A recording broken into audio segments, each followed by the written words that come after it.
Choisis une carte, n'importe laquelle, où tu veux. Ta carte, c'est un 3 de cœur. Alors? Ah bon?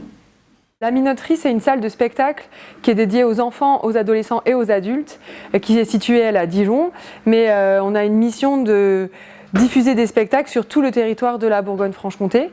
Donc on a certains spectacles qu'on montre à la Minoterie et d'autres qu'on montre en dehors de nos murs. Le spectacle La Vraie Télépathie, c'est une production de la Minoterie, donc ça veut dire que c'est nous qui avons financé et créé ce spectacle. L'idée, c'est d'avoir un spectacle léger qui puisse être diffusé, donc être présenté un peu partout, dans des salles de spectacle, mais aussi et surtout dans des lieux non dédiés au spectacle, comme des salles de classe, des accueils de loisirs comme aujourd'hui, des accueils jeunes et un peu partout ailleurs. Depuis 2 mois déjà, je me forme en autodidacte à l'art subtil et ténébreux de la télépathie. Vous savez, cette compétence unique qui permet de lire dans les pensées d'autrui. Le gars qui sait avant vous les phrases que vous allez dire, parce qu'il les a déjà repérées dans votre tête, c'est moi. Aujourd'hui, on est dans le réfectoire de la ville de Genlis où mangent les écoles quand c'est le temps de l'école et les accueils de loisirs. Cet après-midi, on est mercredi après-midi, il n'y a pas école, mais c'est les accueils de loisirs et l'accueil jeune de la ville qui viennent voir le spectacle dans leur réfectoire. Tu t'es pas fait mal? Et voilà qui me touche maintenant, mais on va où là? Monsieur Graffard se lève, il émerge de son bureau, il pointe le doigt dans notre direction, il va me sauver. Il va demander à Jéricho de quitter le CDI et d'aller se coucher. Monsieur Graffard ouvre la bouche, qu'est-ce qu'il dit? Qu'est-ce qu'il dit, mon sauveur? Lucas, dans le CDI, c'est moins de bruit. Il sera sourd. C'est un projet qu'on a conçu au sortir du Covid, où même on était encore en plein dans l'actualité du confinement et de ses conséquences.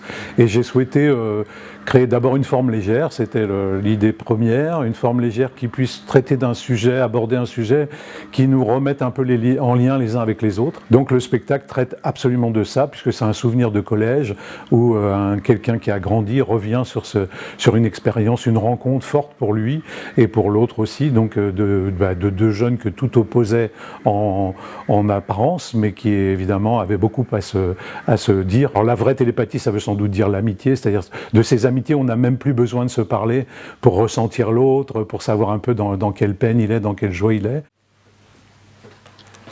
Vous arriveriez à dire quelque chose, vous, à ma place? Vous trouveriez les mots? Parce que j'ai beau réfléchir, hein, aucune phrase, aucune blague n'est à la hauteur de ce que j'ai vu.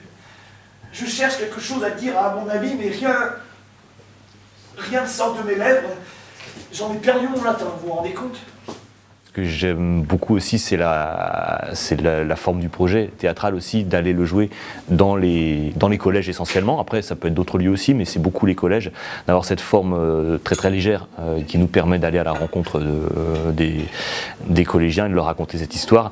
Cette proximité très réjouissante. Je suis tout le temps très nourri pendant que je joue par le fait que ils sont là devant moi et que je les regarde et qu'on joue avec les lumières de classe la plupart du temps.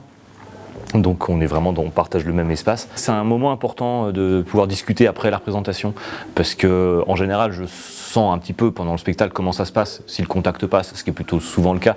Mais après d'aller recueillir leurs impressions, c'est assez intéressant. Puis ensuite d'essayer d'aller creuser un petit peu avec eux, parce que y a des choses sur lesquelles ils prendraient pas forcément le temps d'aller, notamment les problématiques qui sont soulevées, qui sont liées à des choses très intimes quand même, dont on ne parle pas trop quand on a cet âge-là. On aime les vivre, mais est-ce qu'on en parle? L'amitié, ces émois adolescents qui sont tellement forts.